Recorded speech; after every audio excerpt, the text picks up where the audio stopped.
Welcome domestic cricket. நான் மணிகண்டன். இந்த வீடியோவில் ICC men's T20 world cup 2026 26வது போட்டி United States of America Namibia கடையில் நடக்க போது அதோட ஃபேண்டசி ப்ரிவ்யூ பார்க்க போகிறோம். யூஎஸ்ஏ சூப்பராக கிரிக்கெட் விளையாண்டுட்டு இருக்காங்க. இந்த சீசனில் அகெயின்ஸ்ட் இந்தியா ஜெயிக்க வேண்டிய மேட்சை விட்டாங்கன்னு சொல்லணும். சூர்யாவோட கேட்சை ஏழையாக ட்ராப் பண்ணாங்க. சூர்யா கேமை அப்படியே வெளியில் எடுத்துகிட்டு போனார். அது ஞாபகம் இருக்கும். அண்ட் யூஎஸ்ஏ சூப்பர் கிரிக்கெட் விளையாடுறாங்க. அகெயின்ஸ்ட் இந்தியா 9 விக்கெட் எடுத்தாங்க. அகெயின்ஸ்ட் பாகிஸ்தான் 9 விக்கெட் எடுத்தாங்க. அண்ட் போன போட்டியில் நெதர்லாண்ட்ஸுக்கு அகெயின்ஸ்டாக 6 விக்கெட் எடுத்தாங்க. இந்த மாதிரி ஆப்போனன்ட்ஸை ஸ்ட்ரகிள் பண்ணுற வைக்க பவுலிங் இருக்குது. அண்ட் பேட்டிங்லேயும் டீசென்ட் அவுட்புட். போன போட்டியில் முக்கமல்லாம் வேறு லெவலில் தனியாக கேமை துண்டாக எடுத்துகிட்டு வந்தால் இந்த மாதிரி விஷயங்கள் நடந்தது.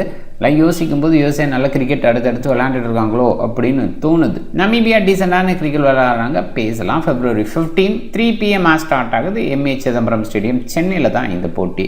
சென்னை ட்ராக் முன்னெல்லாம் ஸ்லோ ட்ராக்காக இருக்கும்.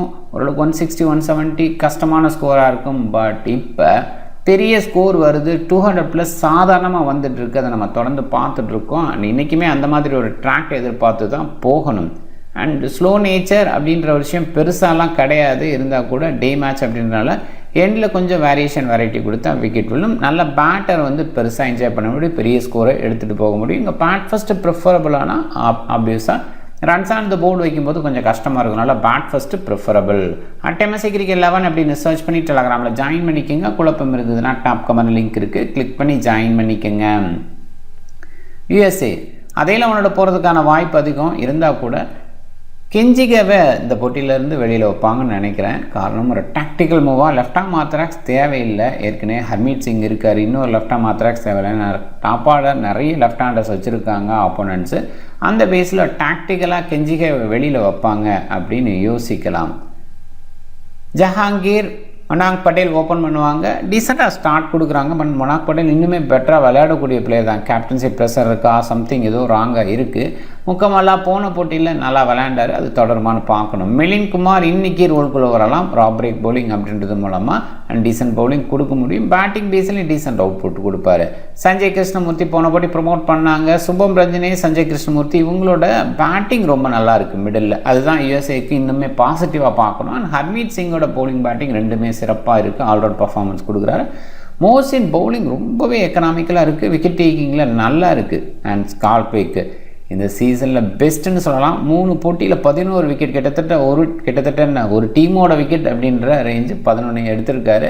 அண்ட் கூட சப்போர்ட்டுக்கு ஹர்மீத்தோட விக்கெட் டேக்கிங் கொத்தா இருக்குது. அண்ட் இதெல்லாம் பார்க்குறோம். அலிகான் ஆரம்பத்தில் இன்ஜுரி அப்படின்னாலும் போன போட்டியில் வந்தது மூலமாக ரினியூ பண்ணியிருக்காரு. மறுபடியும் வருவார் அப்படின்றது தான் எதிர்பார்ப்பு. நெட்ரவல்கர் பவுலிங் இன்னும் கொஞ்சம் பெட்டராக இருந்தால் இந்த டீமுக்கு இன்னுமே பாசிட்டிவாக இருக்கும். இவர் நல்லா பண்ணுவார். பட் இந்த சீசனில் கொஞ்சம் டவுனாக இருக்குது. ரெகுலர் நெட்ரவல்கரை பார்க்கலன்னா குறிப்பாக விக்கெட் எடுக்காட்டி கூட எக்கனாமியை வீசுவார். இந்த சீசனில் அது கொஞ்சம் குறைஞ்சிருக்கு அப்படின்ற ஃபீல் தான். போன சீரீஸை பொறுத்த வரைக்கும் T20 வேர்ல்ட் கப்பை பொறுத்த வரைக்கும் இவர் ரொம்ப பெஸ்ட்டாக பண்ணதை நம்ம பார்த்தோம். அண்ட் அது வந்தால் இன்னும் யூஎஸ்ஏக்கு பலமாக இருக்கும். நமீபியா அதையில் அவனோட போகிறதுக்கான வாய்ப்பு அதிகம். இருந்தாலும் ரொட்டேஷன் பேஸில் யோசிக்கிறாங்களா அப்படின்னு பார்க்கணும். ஸ்டீன் கேம்ப் ஓப்பன் பண்ணுற வித் ஃப்ரைலிங்கோட அந்த அவுட்புட் டீசெண்டாக இருக்குது. நல்ல ஸ்டார்ட் அப்படிங்கிறது இருக்குது. அண்ட் அவரோட இன்ஜுரி கன்சர்னால் பவுல் பண்ணுறதுல பேட்டிங் பேஸில் ஓப்பன் பண்ணுற ரீசன்ட் இயர்ஸில் அதை நம்ம பார்த்துட்ருக்கோம். லாஃப்டி ஈட்டன் முதல் போட்டி நல்லா பண்ணார். எராஸ்மஸ், ஜான் ஸ்மித் இவங்க 3 பேருமே JJ ஸ்மித் இவங்க 3 பேருமே நல்ல பேட்டிங் டிஸ்பிளே கொடுத்துட்ருக்காங்க. அண்ட் பவுலிங் பேஸ்லேயும் டீசெண்டாக பண்ணுறாங்க. All round performance. John Green, Malan Kruger இவங்கெல்லாம் ஓரளவுக்கு ஓகே. கொஞ்சம் லேட்டாக வரனால பெருசாக யோசிக்க முடியாது. பவுலிங் பேஸில் ட்ரம்பல்மேன், சிக்காங்கோ, ஸ்காட்ஸு அண்ட் ஹெங்கோ இவங்கெல்லாம் இருக்காங்க. அதில் ஸ்காட்ஸ் அண்ட் ட்ரம்பல்மேன் எக்ஸ்பீரியன்ஸ் பண்ணிட்டு நல்லாவும் வீசிட்டுருக்காங்க. கன்சிஸ்டண்ட்டாக இருக்காங்க. 2 டீமை கம்பேர் பண்ணும்போது யூஎஸ்ஏ தனியாக கேம் எடுத்துகிட்டு போவாங்க அப்படின்ற ஃபீலை கொடுக்குறாங்க. அதுக்கு காரணம் அந்த பவுலிங் சூப்பராக இருக்குது. அண்ட் மிடில் பேஸில் சுபம் ரஞ்சனி, சஞ்சய் கிருஷ்ணமூர்த்தி இவங்கெல்லாம் கொஞ்சம் ஃப்ரான்சிஸ் கிரிக்கெட்டை விளையாண்டதுக்கப்புறம் இம்ப்ரூவ் பண்ணியிருக்காங்க. நல்ல ஷோ பண்ணுறாங்க. அண்ட் டாப்போட ஃபெயில் ஆனால் கூட இவங்க நல்லா பண்ணுறாங்க. அதில் குறிப்பாக ஜஹாங்கீர் தனியாக கேம் எடுத்துகிட்டு போக மாதிரி குவாலிட்டி வச்சுருக்காரு. அவருமே நிறைய வெளியில் விளையாட ஆரம்பிச்சிட்டார் அப்படின்னு பார்க்குறோம். முக்கமல்லா போன போட்டியில் ரைஸ் ஆனது இன்னுமே பாசிட்டிவ்னு சொல்லணும். மிலிந்த் குமாரும் சில நேரங்களில் நல்லா பண்ணுறாரு. மொனாக் பட்டேல் டாப் ஆர்டரில் ஸ்டெபிலிட்டி கொடுத்து ஸ்டார்ட் பண்ணிட்டார். அவரோட ரெகுலர் கேம் கொடுத்தா டெஃபினட்டாக இது நல்ல ஒரு பேட்டிங் யூனிட்டுனே பார்க்கப்படுது.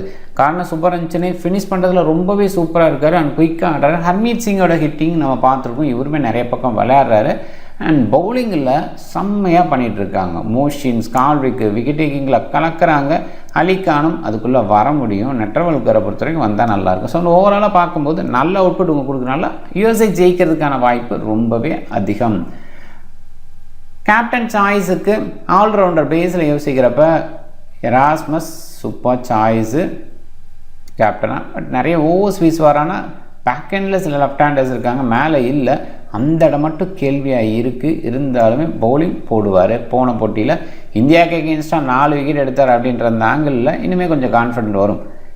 லாஃப்டி ஈட்டன்னு பார்க்கும்போது இவருமே இன்றைக்கி கொஞ்சம் பவுல் பண்ண வாய்ப்பு இருக்குது. லெக் பிரேக் அப்படின்றதுனால அவரையுமே கேப்டனாக ட்ரை பண்ணலாம். ஜே ஸ்மித் நல்ல ஒரு அவுட்புட் கொடுக்குறாரு. ஸோ அதனால் அண்ட் எண்டோரில் வீசக்கூடிய குவாலிட்டியும் வச்சுருக்காரு. இவங்க 3 பேருமே நல்ல சாய்ஸ் கேப்டன் அப்படின்ற மாதிரி. என்னதான் யுஎஸ்ஏ ஜெயிக்கும் அப்படின்னாலும் இண்டிவிஜுவலாக கிடையாது, அவங்க டீம் பர்ஃபார்மன்ஸ் கொடுத்து தான் ஜெயிக்கிறாங்க. ஸோ அதனால் இந்த சைடு நமீபியா இண்டிவிஜுவல் பேஸில் தான் கொஞ்சம் பார்க்கப்படுது. இவங்க 3 பேரும் சேஃபாக கேப்டனாக யோசிக்கலாம். ரிஸ்க் எடுக்கணும் அப்படின்ற அந்த ஆங்கிளில் யோசித்தா மிலிந்த் குமாரை ரிஸ்க் எடுத்து இன்றைக்கி கேப்டனாக ட்ரை பண்ணலாம். ஏன்னா இவர் ஆஃப் பிரேக் பவுலிங் இன்றைக்கி போட வாய்ப்பு இருக்குது அப்படின்ற அந்த இடத்துல. அண்டு ஆப்வியஸாக நிறைய பேர் ஸ்கால்விக்கை போயிருக்காங்க. அவருமே நம்ம கேப்டன் சேஃப்னு தான் யோசிச்சாகணும். ஏன்னா எல்லாருமே போயிருக்கும்போது அதுதான் சேஃபு. பட் என்னை பொறுத்த வரைக்கும் சில நேரங்களில் விக்கெட்ஸ் கம்மியாக எடுக்கலாம். பேட்டிங் பேஸில் மேலே எதுவும் வரதில்லை அப்படின்னு பார்க்குறேன். அண்ட் இந்த கான்ஃபிடென்ட் இன்னுமே பூஸ்ட் பண்ணி கொடுக்கும். அண்ட் சின்ன டீம்ஸ்க்கு எகெயின்ஸ்டாக என்ன விக்கெட்ஸ் அதிகமாக எடுக்க தான் வாய்ப்பு நான் அதில் இல்லைன்னு சொல்ல. பட் என்னை பொறுத்த வரைக்கும் ரிஸ்கி அப்படின்ற ஒரு பாயிண்டில் தான் நான் வைப்பேன். அண்ட் இந்த சைடு மொனாக் பட்டேல் இன்னைக்கு கேமுக்குள்ளே வர மாதிரி இருந்தால், ஏன்னா விக்கெட் கீப்பிங் அவர் தான் பண்ணுறாரு. ஸோ அந்த இடத்துல அவரை கொஞ்சம் ட்ரை பண்ணலாம் ரிஸ்கி கேப்டன் ரேஞ்சுக்கு. இன்னிங்ஸை பில்ட் பண்ணக்கூடிய குவாலிட்டி அவுட்டருக்கு ரீசன் நிறைய பார்த்துருக்கோம் அவரோட கேமை. பட் இந்த சீரீஸில் கொஞ்சம் ஃபெயிலியர் ஆகிருக்காரு. ஹர்மீட்டை யோசிக்கலாம். பட் நிறைய லெஃப்ட் ஹேண்டர்ஸ் இருக்கனால ஓவர்ஸ் கூட கொஞ்சம் குறைஞ்சிதுன்னா ஆச்சரியப்படுறதுக்குலாம் அதனால் ஹர்மீட்டை நான் பெருசாக யோசிக்க மாட்டேன். ஓகே, ரிஸ்கி பிளேயர் பேஸில் யோசிக்கும் போது ஆப்வியஸாக ஸ்காட்ஸை கொஞ்சம் யோசிக்கலாம், ரிஸ்கி பிளேயர். அண்டு இந்த சைடு